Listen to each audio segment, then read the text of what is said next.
Alrighty, so the name of our project is FooDEI, envisioning DEI in our food system through an augmented reality app to facilitate food sovereignty on Anishinaabe, Fox, Peoria, and Wyandotte lands. When we think about racism in this country, our minds automatically go to the initial genocide of Native peoples to take their stewarded lands and the enslavement of African Americans to work this land because of their scientific knowledge and expertise in agriculture. In this sense, land and farming of land is the first site of racial capitalism, but it's also the source of resistance. Self-determination through production of one's own food has been a source for resistance for a long time. This is true from production by farmers and farm workers to consumption by us all today, in that every bite we take is a political act, as said by Dr. Helda Morales of El Colegio de la Frontera Sur, who is working on agroecology in Chiapas, Mexico. So our challenge today is to envision communities like Ann Arbor that have the political will and resources to create a system where healthy, culturally appropriate food is abundant and accessible by all. And it is produced by agroecological farms run by racially diverse farmers whose social value and ingenuity is supported.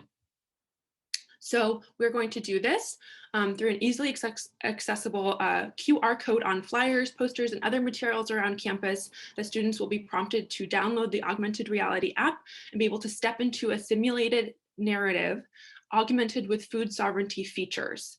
And so we'll just feature a few of those today through the app, and we hope that this will in turn specifically serve the students of Ann Arbor and the greater community to learn about the food system, stretch their imaginations beyond the constraints of our reality right now, and then politically engage and try to transform the food systems themselves. So our first stop is going to be at the Union, where they'll see the flyer, and the first thing that will pop up will be definitions of agroecology, wherein agroecology is a science, a practice, and a political movement that emphasizes diversity, providing ecological and economic resilience. They'll also be confronted with this disorientation map, which shows them their route for the rest of the day from the Union to the farmer's market to the campus farm, and also provides a land acknowledgement and the purpose of this. And then I don't know if you know the history of this building, but up on the 7th floor is where the now called Order of Angel, the secret society, held their meetings and appropriated Native American culture. So that will read "Stolen Land" written in green ivy at the top of the building.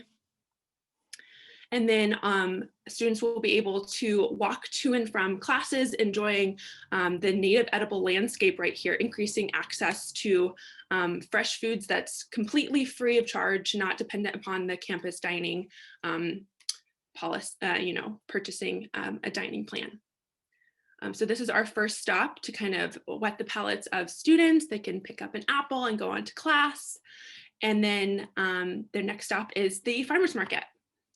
So at the farmer's market, we'll have multiple signs with different languages to represent the community of Ann Arbor. We will have an accessible bus stop for community members and students to be able to access the farmer's market. And in creating a vision in which food is accessible and abundant for everyone, we naturally thought of the farmer's market, despite being located in the historically Black neighborhood of Ann Arbor, the historic 4th Ward. Ann Arbor's farmer's market, while providing an abundance of food, clearly suffers from a lack of diversity in both its vendors and its patrons. In our new vision, we would acknowledge the historic context of racial inequity that has led to this lack of diversity, while also promoting a diverse customer and vendor base. In this envisioning, we imagine more access to affordable housing that has created less segregation in the area to provide more people with the benefit of the farmer's market. We will also be envisioning the growth of more farmers of color who are given access to the land and education they need to be successful. An example of this would be with the expansion of the Greenbelt Farmland Program. And we also see an increased interaction between vendors and farmers and more education around how to plant and cook the crops being sold at the market, as you see here with this sign that will pop up on their AR. We also see an increased future where there's accessibility. And like I said, this means signage and just accessibility for disabled folks. And then here we will move on to the campus farm, where there will also be an accessible bus stop for community members and students to partake in. And then here we will explain these farming practices with history and principles of farming, and acknowledging these ancestral farming practices to increase topsoil depth, sequester soil carbon, and increase biodiversity.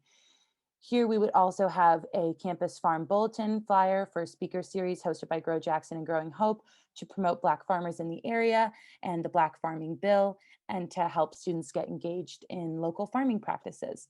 Here we would also have a space large enough for community and students to congregate, to ride their bikes, and to have lunch provided by the farm. So this can be for students working at the farm or community members, or just a space again for community members and students to converse over food and just grow the area. Over here, we would have a silvopasture with the integration of trees and pasture for livestock, and which is among the top solutions for climate healing. And here we would have heritage crops and seed keeping, where we'd grow dozens of native crops as well as culturally significant African heritage crops. Here we would have the integration of the livestock amongst the land, and this silvopasture would also help with the system, which includes sugar, maples, and chestnuts integrated into the fields to provide shade, food, and windbreaks for the animals. And we would also have raised beds. And here we would have a compost and manure pile. And this comes from the history of women farmers in Ghana and Liberia, which produced African dark earth by combining ash and residue. And here we would pan over to a student eating in their home. Excuse the video quality, but we just want to say again, we hope for a sustainable and equitable food source that is a human right, and understanding and becoming involved with our food system empowers communities to dismantle the oppressive systems which were built to perpetuate hunger. These were our stakeholders, and we also just wanted to provide a quick call to action where students can support the Justice for Black Farmers Bill, support local BIPOC farmers, and learn where their food comes from and the land that they live on.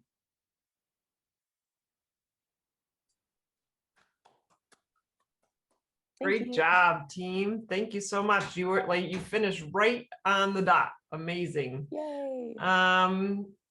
Judges, who would like to lead us with some questions? I have so much interest in this. So to me, it seems that y'all have been really influenced by sort of public art and place-based movements. Is that something that is integrated into your thinking? Mm-hmm. Yeah. Most definitely. Can Yeah. you talk about that? Yes.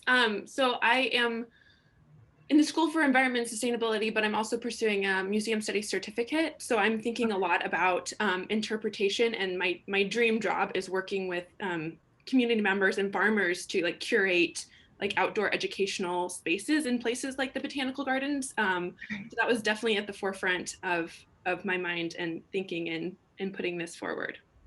That's wonderful. I apprenticed with Mel Chin, who's an artist who does like place-based work, and this is really compelling stuff. I actually want to send you some resources for places that fund this kind of work. I'm just going to drop them in the chat if that's okay. Yes. That's a little odd, but this is a really cool world. Okay. Liz, what do you think? Sorry, I just want to problem solve with y'all. I'm the worst judge of all time. I don't want to jump in. Are you done for a minute, Suzy? Yeah, I'm done. Okay, for cool. I'm going to drop some resources in the chat. Excellent. I love this concept as well. I love the idea of using XR to help students envision a more just food future.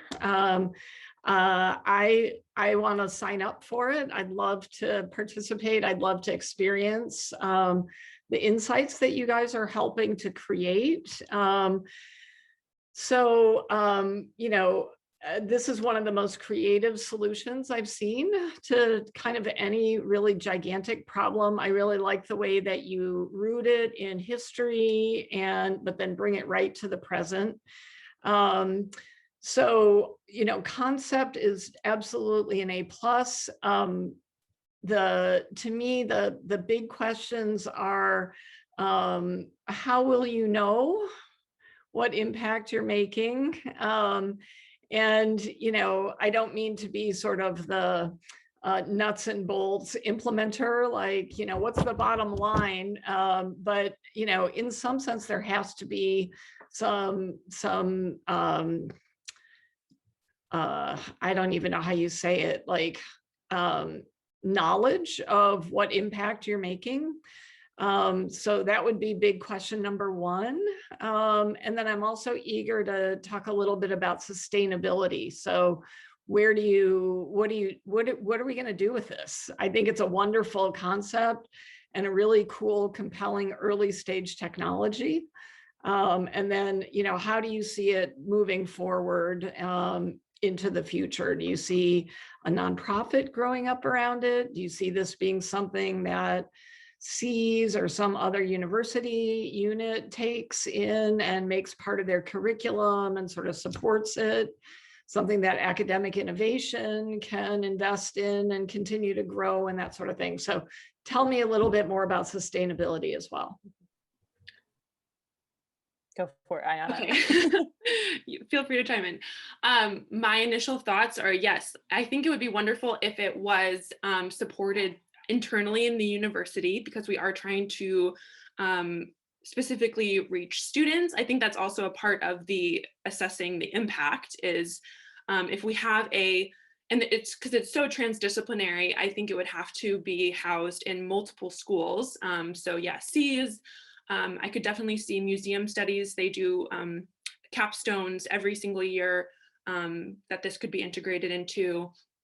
I know some people through LSNA and stuff that are doing lots of museum studies related work and are interested in like farming ethnographies and collecting those like oral histories and things like that. So yeah, definitely multiple schools within the university, kind of like a multilateral program that could be supported through like capstones and theses and things like that that are ongoing every year. And then, yeah, assessing that I think would be just, yeah, a part of the program. I see it being put on the students to really engage them. What do you think, Hannah? Yeah, and I think with the using it as an app in AR, we could always just, I mean, take a rough, we'd always have a tally of who would even use the app. And then we could always pop up like a survey at the end, like, what did you learn? Or like, what are you going to do next? Or with like from the options of a call to action, and they can choose which action they're going to do. And then we could like send them follow-up resources as we like grew the technology.